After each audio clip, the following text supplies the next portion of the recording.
굴포천역에 가면 이제 갈산타운이라는 아파트가 있는데 한 4천? 5천 정도로 이제 투자할 수 있는 아파트인데 2021년 최고 가격을 딱 보니까 3억이 넘었더라고요. 3억 몇천까지 하다가 지금 1억 몇천으로 떨어진 거예요. 만약에 갈산타운을 산다면, 투자를 한다면 어떤 전략이 필요하냐면 적어도 10년 정도는 보유. 근데 찾아보면 또 다 비싼 집만 있는 건 아니에요. 5천만 원, 뭐 1억으로 투자할 수 있는 아파트들이 있고요. 주식하고 달라요. 주식은 호흡이 짧기 때문에 사고 팔고가 가능하지만 부동산은 긴 호흡으로 무조건 살 때는요 10년 보유 전략을 가지고 가십시오.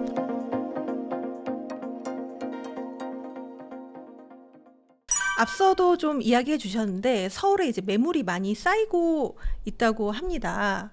그래서 지금 뭐 서울 아파트 매물 같은 경우에는 거의 한 6만 건에 육박한다고 뉴스에도 나오고 있는데요. 이렇게 매물이 쌓인다는 거는 어떤 의미로 받아들여야 될까요? 매물이 쌓인다는 건 이제 매물하고 이제 봐야 될 건 거래량하고 이제 같이 좀 볼 필요가 있는데, 매물이 쌓인다는 얘기는 이제 거래가 안 된다는 얘기죠. 그래서 기본적으로 매물이 늘어난다는 건 이제 거래량이 좀 줄어듭니다. 그래서 두 개의 지표를 이제 우리가 같이 좀 비교 분석을 해야 되는데, 거래량은 줄어드는데 매물은 늘어난다. 쉽게 생각하면 집을 사려는 매수자들. 우리 부동산이라는 건 집을 사려는 매수자가 있고 집을 팔려는 매도자들이 있잖아요. 이게 의견 일치가 딱 되면 이제 거래가 되는 거잖아요. 근데 거래가 안 된다는 얘기는 서로가 마음이 다른 거잖아요. 서로 마음이 다르다. 거래량이 떨어졌다. 서로 마음이 다른데 매물이 늘어난다는 얘기는 누가 더 불안해요? 매도자가 집주인. 더. 그러니까 매도자들이 매물을 그래도 팔고 싶어 하는 마음은 있는 거예요. 그럼 매물을 내놓는 거예요. 매물을 내놓는데 여기서 제가 이제 거래량하고 같이 봐야 된다는 게 더 불안해요. 더 불안하면 어떻게 할까요? 가격을 내리겠죠. 호가를 내리면 거래가 안 될까요? 되겠죠. 엄청난 뭐 경제 위기가 아닌 이상 거래가 돼요. 그러면 거래량이 다시 늘어나는데, 지금 같은 경우는 거래량은 주는데 매물이 늘어난다는 얘기는 집주인들 입장에서는 이제 차익 실현을 좀 해야겠다. 그동안 많이 올랐고 추가 상승이 뭐 올해 안에 단기간에 큰 폭으로 있을 것 같지는 않다. 그럼 양도세라든지 여러 가지를 고려해 본다면 파는 게 좋겠다라는 답은 내린 것 같습니다. 그러면 팔고는 싶은데 급매로 팔고 싶진 않아요. 그러니까 매물은 늘어나는데 거래량이 안 늘어나는 건 급매가 생각보다 많지는 않습니다. 급매가 없다는 얘기가 아니라 급매가 나오기는 나오는데 생각보다 급매가 많이 나오지는 않는다. 그래서 서울 상황을 보자면 매물은 늘어나는데 거래가 줄어든다는 얘기는 집주인들은 팔고는 싶은데 가격 내리기 싫다. 매수자들은 난 그 가격에 사기 싫다. 발을 빼는 상황입니다. 그래서 서울은 좀 이렇게 해석을 좀 해야 될 것 같고요. 다른 지방 같은 경우는 이제 매물이 늘어나는데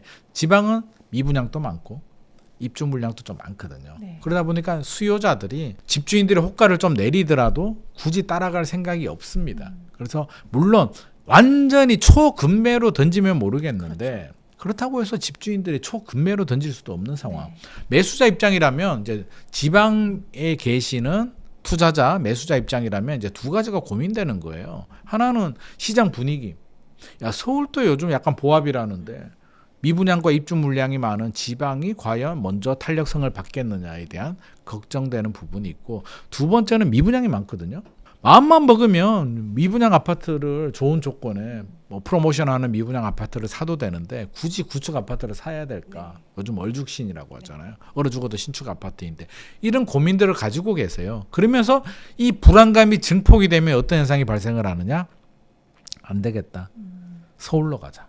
그래서 2024년에도 사실 지방에 계시는 분들이 서울에 원정 투자를 좀 많이 들어왔습니다. 서울 아파트 7월 거래량이 2024년 7월 거래량이 9천 건을 넘었는데 그 중에 제가 볼 때는 한 20% 정도는 서울 분들이 아니다. 외지인들 거래가 20% 이상이 되기 때문에 실제로 저도 많이 받고요. 저한테도 연락도 오는데 왜 그러시냐라고 물어보면 저는 좀 안타까운 마음이 들었는데 자금력이 있으신 분들이에요. 서울집을 살 정도면 기본적으로 현금이 5억에서 10억 정도는 기본적으로 가지고 계시는 분들인데 이제 지방에서 소위 말해서 좀 먹고 산다? 좀 괜찮다? 이런 분들이 지방에 있는 미분양을 사지 않고 서울에 아파트를 산단 말이에요. 저는 이거는 좀 굉장히 국가적으로 볼 때는 안 좋은 시그널이다. 위기다. 왜? 지방 미분양을 빨리 소진해줘야 또 건설업계들도 최근에 도급순위 58위였나요? 신동아 건설이 법정관리 들어갔거든요.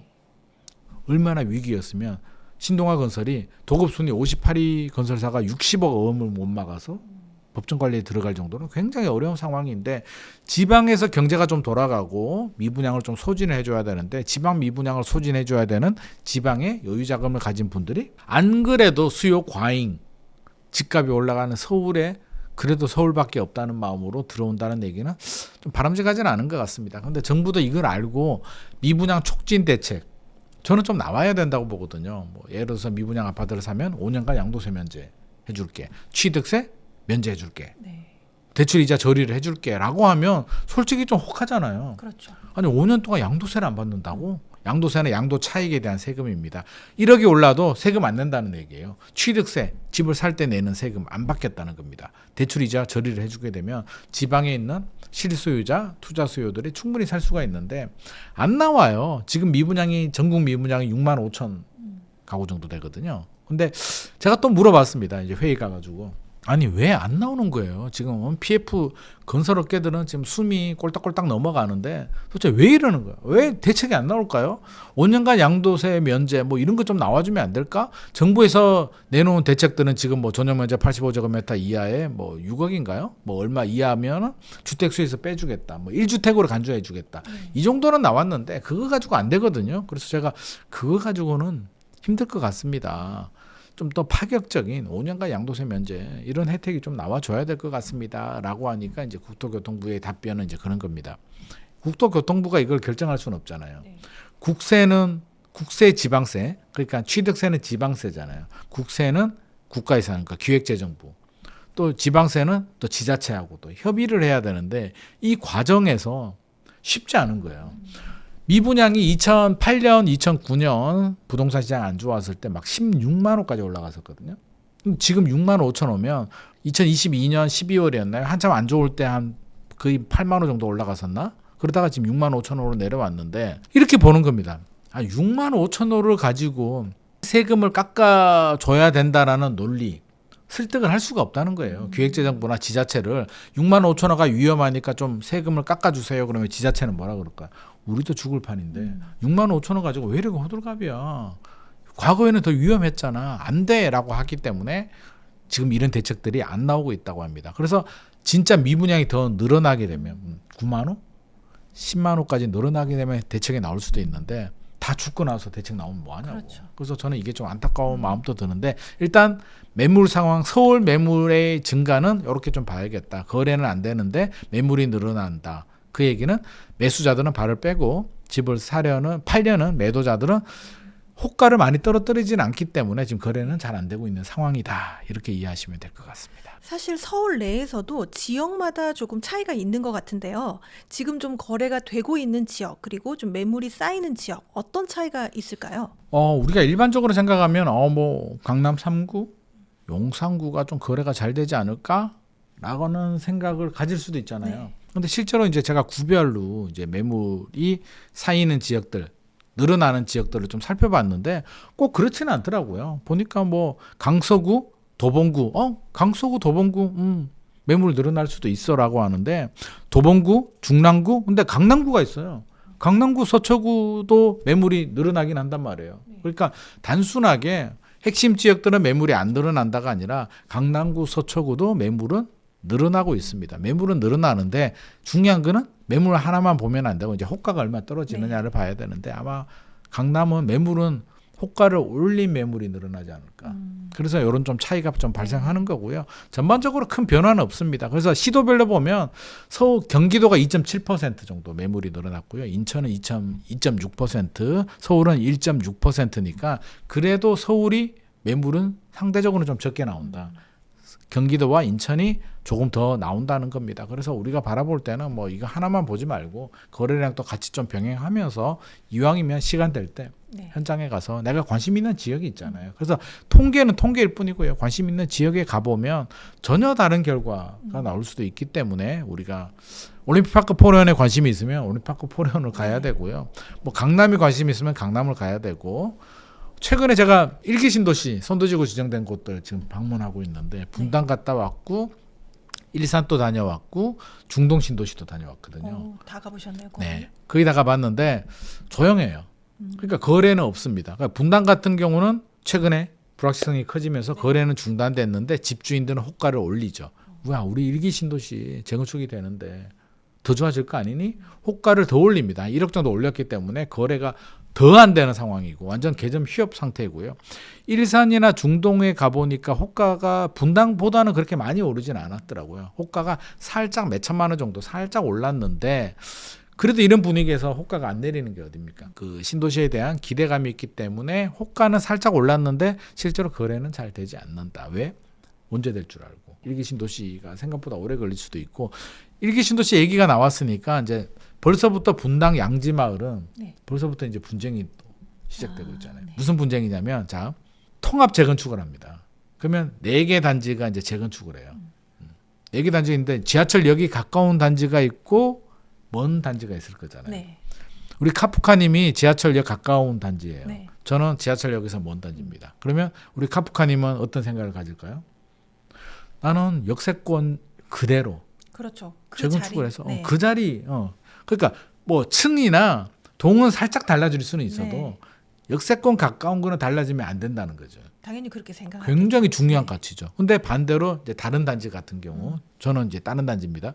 야, 통합이 뭐니? 우리가 사이좋게 손에 손잡고 우리가 사이좋게 하자고 동의를 하고 선도 지고 지정이 됐는데 이제 와서 너 혼자 역세권을 고집하게 되면 어떡하니? 우리 같이 좀 잘해야 되지 않겠냐? 라고 하면 누가 양보를 할까요? 아무도 양보 안 할 것 같은데요. 그러니까 지금 싸우고 있는 거예요. 네. 그리고 이제 동의를 받기 위해서 추진위에서 자리 지정해 줄게. 그래, 보장해 줄게. 그래서 동의를 받았는데 사실 그게 법적 요건이 있는 건 아니거든요. 네. 그러니까 지금 벌써부터 분쟁이 생기고 있기 때문에 생각보다 좀 오래 걸릴 수도 있겠다. 이게 통합이 이게 생각처럼 쉽지 않아요. 네. 중동 신도시 가보면 은하마을 제가 다녀왔는데 앞쪽에 있는 단지들은 대우 아파트, 대우 동부 아파트는 중대형으로 구성되어 있고 뒤에 있는 주공 아파트는 소형이에요. 이것도 분쟁 안 생기겠습니까? 생기죠. 앞으로 이해관계가 다르잖아. 네. 야, 내가 대형 평수면 당연히 많이 받아야 된다. 뭐 이런 여러 가지 분쟁들이 생기기 때문에 일기 신도시 좀 오래 걸릴 수도 있겠다는 점을 우리가 염두를 해둬야 되고 그럼에도 불구하고 집주인들은 호가를 올리고 있다. 하지만 매수자들은 따라갈 생각이 없다. 저는 시장의 수요자들이 참 현명하다는 생각은 들어요. 그래서 호가를 올린다고 해서 불안한 마음에 천정부지 따라가기보다는 또 여러 가지 부동산 시장 상황, 우리 성장기 유튜브 보면서 시장 상황도 체크를 하고 모니터링을 하고 있기 때문에 저는 현명한 판단하리라고 생각합니다. 그렇다면 지금 같은 시점에 이게 집을 매수한다면 좀 조금 비싸더라도 좀 상급지로 가는 게 맞을까요? 아니면 상대적으로 좀 저평가된 단지로 가는 게 맞을까요?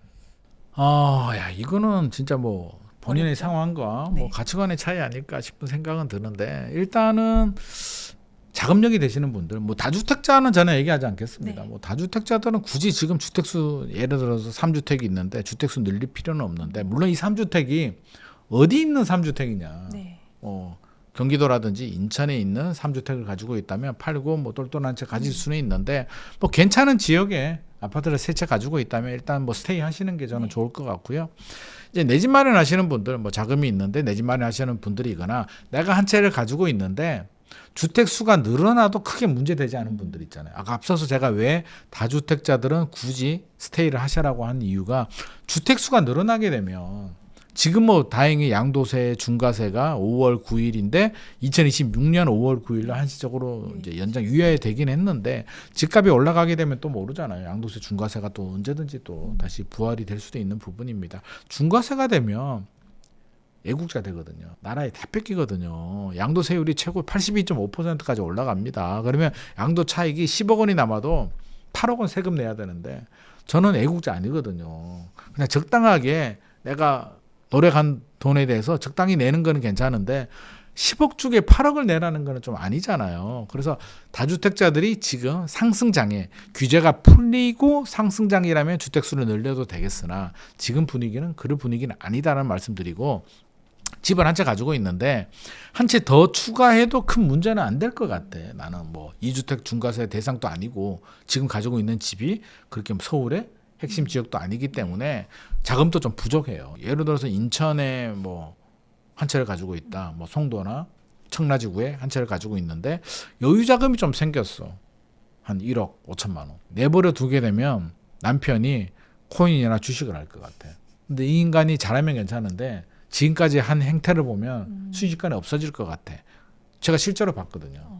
그러면 이 돈을 어디다가 해야 될까요? 일단 부동산에 네. 좀 묶어둬야 되겠죠. 근데 찾아보면 또 다 비싼 집만 있는 건 아니에요. 5천만 원 뭐 1억으로 투자할 수 있는 아파트들이 있고요. 물론 서울에서는 쉽지 않아요. 뭐 빌라밖에 없는데 인천만 가더라도 최근에 제가 4천만 원을 투자하신 분 봤거든요. 있더라고요. 저도 진짜? 라고 해서 봤는데 그 굴포천역에 나름 역세권이에요. 나름 역세권에 주거 인프라도 좋고 그 굴포천이 있으니까 쾌적성도 좋은데 생각보다 괜찮더라고요, 가격이. 그래서 매매 가격이 아마 제가 기억은 가물가물한데 아마 1억 뭐 몇천 한 것 같고요. 뭐 1억 6천인지 아무튼 1억 얼마, 1억 7천인지 얼마 한 것 같고 전세가 뭐 1억 1, 2천 하니까 4천만 원을 투자할 수 있는데 굴포천역에 가면 이제 갈산타운이라는 아파트가 있는데 좀 오래되긴 했죠. 완전 신축은 아니고 좀 오래됐는데 아니 그래도 1억 몇천 정도 해요. 매매 가격이 뭐 정확히 기억은 잘 안 나는데 한 4천? 5천 정도로 이제 투자할 수 있는 아파트인데 제가 이 아파트를 왜 말씀드리냐면 그러면 저는 항상 아파트를 볼 때 그걸 보거든요. 그래서 최고 가격이 얼마까지 간 거야. 우리가 고기도 먹어본 사람이 안다고. 네. 아파트도 한번 올라간 아파트가 떨어졌다가 다시 올라가기가 쉽거든요. 그래서 얼마 됐을까?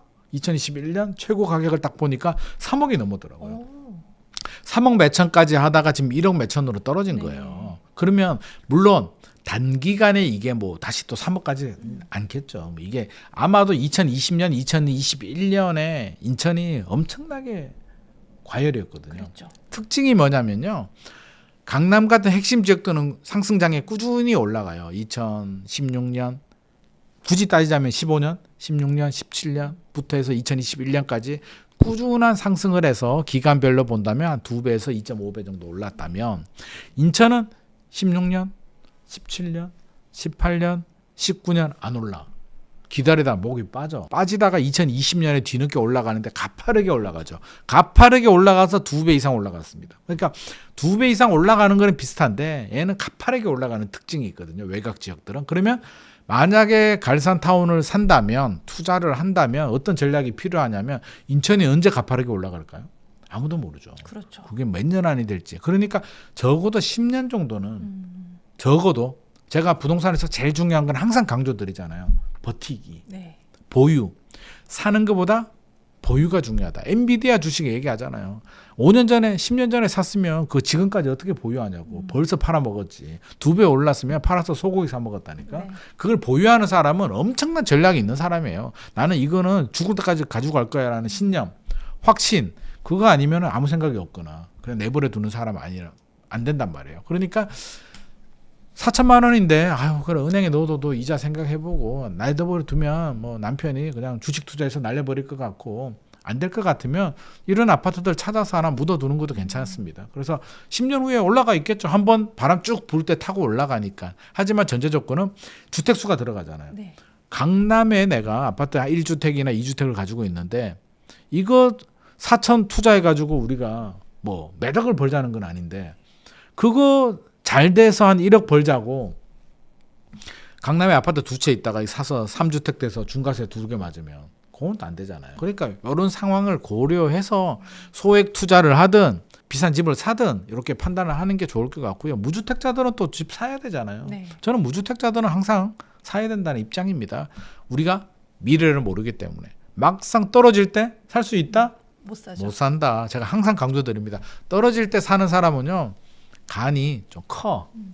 간이 배밖에 나와야 되는데 현실적으로 굉장히 어렵습니다. 저도 간이 크지 않기 때문에 그런 전략 절대 추천하지 않고요. 그냥 필요할 때 뚝뚝뚝 떨어질 때 아니면 그냥 사는 겁니다.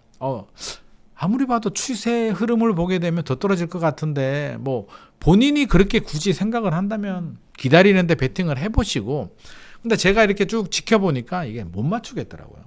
네. 저도 지급상 이렇게 뭐 상저하고 뭐 얘기를 하지만 확률은 확률일 뿐이잖아요. 상저하고 확률이 70%라고 해서 그 무조건 70%가 되는 건 아니잖아요. 상저하저 30% 확률에 걸릴 수도 있는 거고. 그럼 아유 그때 사야 되는데 괜히 기님만의 말 듣고 내가 상반기에 사서 라고 할 수도 있으나 단기적으로 보지 말자는 거죠. 10년 가지고 가면 무조건 올라가 있습니다. 그래서 항상 장기적으로 버티는 게 굉장히 중요하다. 주식하고 달라요. 주식은 호흡이 짧기 때문에 뭐 사고 팔고가 가능하지만 부동산은 긴 호흡으로 무조건 살 때는요 10년 보유 전략을 가져가십시오.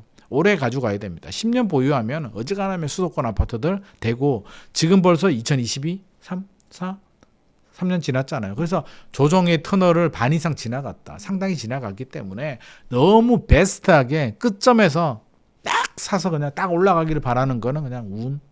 그건 운이잖아요. 인생이 어떻게 운으로만 우리가 살겠습니까? 그래서 자금이 되고 필요하신 분들은 자금에 맞춰서 무주택자들은 내 집 마련을 하는 게 좋겠고 시장 상황에 대해서 너무 고민하게 되면 머리가 아파서 나중에는 포기하거든요. 네. 그러니까 필요하고 자금이 되시는 분들은 자금에 맞춰서 하되 이왕이면 돈 많은 분들 말고 현금 한 100억 있어. 이런 분들은 그냥 강남에 사시고 그렇죠. 그런 분들은 아니라면 강남 한강벨트, 그러니까 서초구, 강남구, 송파구, 용산 빼고 나머지 지역들은 아직도 고점 회복 못한 단지들 많이 있습니다. 그러니까 고점 회복 못한 단지들 좀 찾아서 내 집 마련하시면 좋을 것 같습니다. 최근에 그 서울시가 토지거래 허가구역 해제를 검토하고 있다고 해서 지금 많은 분들이 되게 관심을 가져 하시는데 이게 현실적으로 좀 가능성이 있어 보이세요? 네, 저는 된다고 봅니다. 아, 되는데 90% 네. 베팅합니다. 물론 10% 예외는 둬야 되니까. 네. 왜 제가 이렇게 자신 있게 말씀드리냐면, 자 토지거래가 구역이 일단 뭔지부터 짧게 설명을 드리면 느낌이 오잖아요. 네. 허가를 받아? 근데 그 생각 들지 않아요? 토지 거래 허가인데 아파트하고 무슨 상관이 있지라는 그렇죠. 생각이 좀 드는 분들도 계시는데 아파트도 대지 지분이 있거든요. 원래는 주택거래 허가를 해야 되는데 주택거래 하게 되면 뉘앙스가 아니 내 집을 사는데 허가를 받아? 굉장히 기분 나쁘잖아요. 우리 청소년들도 마찬가지일걸요. 2030들은 당연하고 내가 뭘 하는데 부모님한테도 허락 받기 싫잖아요. 그런데 이게 국가의 지자체의 허락을 받아야 된다? 이건 뭐야 자본주의 사회에서 이런 마음이 들잖아요. 그래서 토지거래 허가 구역 규제를 주택에다 적용을 합니다. 대지 지분이 있으니까. 주거지역 같은 경우는 60제곱미터 초과가 되면 토지거래가 구역이 대상이 되는데 60제곱미터면 크잖아요. 땅이. 대지 지분이 그거 이하 되는 아파트들 많이 있거든요. 그래서 내용을 보면 법 내용을 보면 10분의 1로 축소할 수 있다. 재량껏. 그러니까 6제곱미터로 만들어버린 거예요. 서울시에서. 6제곱미터면 어지간한 아파트들 대지 지분이 다 6제곱미터 넘거든요. 대상이 되는데 지역이 어디냐면 다 좋은데요. 그렇죠. 압구정, 청담, 대치, 삼성, 잠실, 마이스 개발하는 곳들, 여의도, 압구정, 목동, 성수 전략정비구역, 용산 국제업무지구. 딱 들면 어떤 생각 들어요? 핵심이 요지죠. 사고 싶다. 네. 사고 싶은데 라는 생각이 들잖아요. 사고 싶은데 토지거래가 구역으로 묶이면 이제 전세 끼고 못 삽니다. 그렇죠. 실거주를 해야 됩니다. 잔금하고 6개월 이내 실거주해야 되고요. 한번 실거주하면 2년 실거주해야 됩니다. 이 요건을 충족하지 못하면 전매도 못 하고요. 과태료도 나오고 심하면 2년 이하 징역도 들어갈 수도 있습니다. 아니 내가 내 집 사가지고 입주 안 했다고 징역 간다고? 이게 말이 되냐고? 그래도 법은 지켜야죠. 그럼 어떻게 하면 된다? 내가 살고 있는 집을 전세를 주고 이 집을 실거주하면 되죠. 네. 그러니까 불편하게 할 뿐이지 못하게 하는 규제는 아니잖아요. 그러니까 많은 분들이 샀어요. 우리 말한 지역들 다 신고가 계속 나오고 있잖아요. 네. 지금까지 계속 신고가 나온 것들인데 이게 무슨 효과가 있냐고요. 첫 번째 일단 효과는 없고요. 부작용이 커요. 무슨 부작용이 있냐면 풍선 효과가 생기는데 잠실동 엘스 리센츠가 토지거래가 구역이에요. 전세 네. 끼고 못 사요. 굳이 입주하겠다는 사람은 사겠죠. 근데 또 입주를 못하는 사람이 있잖아요. 그러면 굳이 못하는 거를 법을 어겨가면서 징역 이하 징역을 감수하면서 들어가야 될까요? 징역 2년 갈 바에는 이 집에 들어가지. 네. 그러면 어디로 간다? 헬리오시티, 파크리오, 잠실동이 아닌 곳들로 들어갑니다. 그래서 이들 지역들이 반짝 이익을 좀 얻었단 말이에요. 그러니까 풍선 효과가 생기고 그럼 집값 안정에 도움이 됐냐? 하나도 도움이 안 됐지. 집값 계속 올랐으니까. 불필요한 정책인데 제가 왜 자신 있게 이게 해지가 된다라고 말씀드리냐면 기간이 5년이에요. 토지거래가 구역으로 묶이면 5년 동안. 그러니까 1년 단위로 이제 계약갱신 청구처럼 1년 단위로 해서 5년까지 가는데 이번이 이제 5년 찬 곳들이 많이 있습니다. 4년 차, 5년 차에 접어드는데 5년 넘어가게 되면 이제 국토부로 넘어가요. 그럼 국토부가 재지정을 해야 되는데 서울시가 아닌 국토부로 간단 말이에요. 쉽지 않잖아요. 그리고 마지막으로 정치공학적으로 오세훈 서울시장이 이제 출사표를 던졌단 말이에요. 이런 말씀 드리면 뭐 좀 뭐라 할 수도 있는데 제가 볼 때는 뭐 다 정치인들이잖아요. 정치인들이고 저는 정치인이 아니기 때문에 저는 다 정치병 걸린 정치인 같거든요. 그러니까 자, 그분들이 출사표를 던졌는데 제가 서울시장이면 어떻게 할까요? 자, 두 가지가 있겠죠. 풀어줘서 내가 얻을 이익, 그렇죠. 풀어주지 않아서 얻을 이익. 네. 어떤 이익이 더 클 것 같아요? 풀어줘서 얻는 이익이 더 크죠. 그렇죠. 내가 이거를 풀어주지 않고 해제하지 않고 구역을 그대로 지정했을 때 다른 지지자들, 나를 지지하지 않는 세입자라든지 다른 사람들이 나를 지지할까요? 오세훈이 잘했다고? 그렇지는 않겠죠. 똑같이 그럼 뭐 어쩌라고 이런 반응일 것이고, 풀어주게 되면 전통적인 또 지지 기반인 집주인들, 일반적으로 집주인들이 좀 그게 강하잖아요. 보수 성향이 네. 강하잖아요. 그러면 이분들이 그래 너 괜찮네 한번 해줄까라는 마음은 들 수도 있잖아요. 그러니까 풀어주는 게 정치공학적으로도 유리하다. 그리고 저는 풀어주는 게 맞다고 생각합니다. 물론 부작용이 생길 수는 있어요. 지금 발표하지도 않았고요. 오세훈 서울시장이 검토 중이라는 말만 하자마자 막 전화통에 불나고 엘스 리센츠 막 집 보러 가고 네. 앞서서 청담 루에 70억에도 매물 안 나오고 뭐 난리도 아닌데, 그러면 이제 무섭잖아요. 걱정되잖아요. 집값이 천정부지 올라가느냐? 저는 그렇게 보지는 않습니다. 왜냐하면 시장은 보이지 않는 손, 자정 기능이 있거든요. 그러면 처음에는 기다렸던 매수 대기자들이 실거주 안 해도 되니까 나가 거주 못 하는데 돈이 있어. 이런 분들이 일부 살 수는 있어요. 그래서 신고가가 몇 개 나올 수는 있는데 이게 천정부지 올라가기에는 이미 살 사람들은 샀다. 살 수 있었다. 단지 불편할 뿐이기 때문에 우리가 우려하는 상황. 엘스 같은 경우는 그럼 엘스가 토지거래가 구역이 풀렸다고 35억, 40억 갈까요? 그럼 40억이면 다른 데 투자하지. 네. 그러니까 이게 그 정도의 심각성, 부작용이 나오지는 않을 거다. 일부 신고가 나오는 가지고 너무 일희일비할 필요는 없고 집값 안정에 효과가 없는 부작용만 큰 정책은 저는 해지하는 게 맞다고 생각합니다.